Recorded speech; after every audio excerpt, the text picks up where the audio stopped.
Hello everybody, and once again welcome back to how to log in YouTube channel. Today in this video I'm going to show you how you can log into PMEGP Bank, so make sure you follow my step till the end.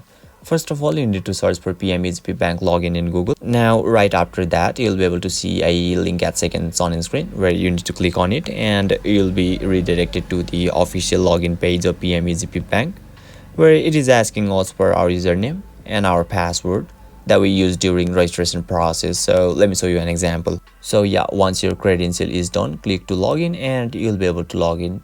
So basically this is how you can log into PMEGP Bank online, and if you still encounter any issue during the login process, feel free to leave a comment and I'll be happy to assist you. If you found this video helpful, please give it a thumbs up, and if you are new to this channel, make sure to hit the subscribe button and set the bell icon to on so that you can stay updated with our latest content.